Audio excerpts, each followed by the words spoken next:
বিজয় করেছে ঠিক সেই অবস্থাতেই রাখা হবে।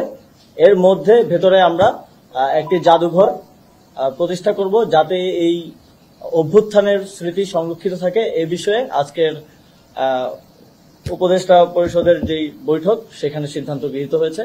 অপরাধের হিসেবে তাদের বিচার নিশ্চিত করা হবে। গণভবনকে জাদুঘর হিসেবে রূপান্তরের জন্য ইতিপূর্বে পৃথিবীতে আপনারা জানেন যে সাউথ কোরিয়ায় মে 18 মেমোরিয়াল প্রতিষ্ঠা হয়েছিল একটি গণঅভ্যুত্থানের প্রেক্ষিতে তার স্মৃতিকে ধরে রাখার জন্য। আমরা পৃথিবীতে আরো বিভিন্ন জায়গায় এরকম হয়েছে, সেখান থেকে তাদের যে অভিজ্ঞতা সেটিকে প্রস্তুত করা সেটি নিব। আমাদের যে গণভবন আছে এই গণভবন কখনোই আসলে এর যে নাম গণভবন, গণর ভবন হয়ে উঠতে পারেনি।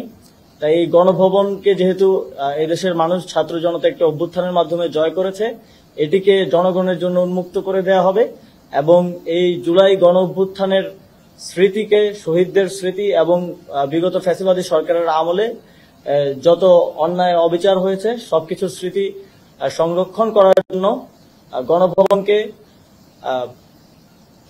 জুলাই গণ অভ্যুত্থান স্মৃতি জাদুঘর হিসেবে প্রতিষ্ঠা করা হবে এবং খুব দ্রুতই এটা নিয়ে কার্যক্রম শুরু হবে। গণভবন যেই অবস্থায় আছে, জনগণ যেভাবে এটিকে অধিকার করেছে, এটিকে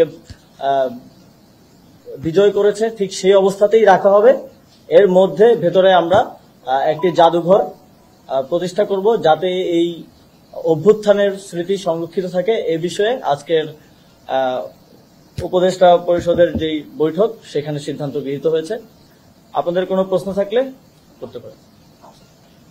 ফ্যাসিবাদী যেই রাজনৈতিক দল কিংবা রাজনৈতিক জোট বাংলাদেশে ফ্যাসিবাদ প্রতিষ্ঠা করেছিল, বিচারের সম্পূর্ণ বিচার না হওয়া পর্যন্ত তারা রাজনীতি করতে পারবে কি পারবে না এই প্রশ্নটা আমরা জনগণের কাছে ছেড়েছি।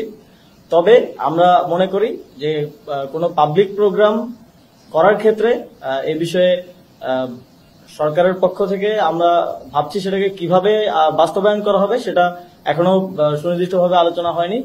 তবে আমরা এটাকে অবশ্যই নিরুৎসাহিত করব। সম্পূর্ণভাবে বিচার করার জন্য আপনারা জানেন সরকার ইতিমধ্যেই ব্যবস্থা নিয়েছে, আইন মন্ত্রণালয় এটা নিয়ে কাজ করছে। মানবতা বিরোধী অপরাধের হিসেবে তাদের বিচার নিশ্চিত করা হবে।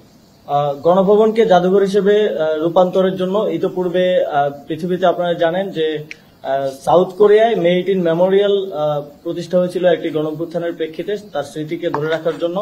আমরা পৃথিবীতে আরো বিভিন্ন জায়গায় এরকম হয়েছে, সেখান থেকে তাদের যে অভিজ্ঞতা সেটিকে প্রস্তুত করা সেটি নিব। কিভাবে একটি সুন্দর জাদুঘর এবং কিভাবে ফ্যাসিবাদী সময়ের যেই অত্যাচারের যে স্মৃতি এবং আমাদের শহীদদের স্মৃতি কিভাবে সংরক্ষিত করে একটি সুন্দর জাদুঘর করা যায় এই বিষয়ে খুব দ্রুত দৃশ্যমান পদক্ষেপ নেওয়া হবে এবং গণপূর্ত মন্ত্রণালয় এবং পররাষ্ট্র মন্ত্রণালয় রিভিউ কমিটি মূলত শ্রমিকদের যে শর্ট টার্ম দাবিগুলো আছে যেগুলো খুব দ্রুত বাস্তবায়নযোগ্য এবং সমাধানযোগ্য, এটি শুধুমাত্র আরএমজি নয়, আরএমজি এবং নন আরএমজি সেক্টর থেকেও মালিক পক্ষকে রাখা হবে এবং দুই সেক্টরেরই শ্রমিক নেতৃবৃন্দকে সেই রিভিউ কমিটিতে রাখা হবে।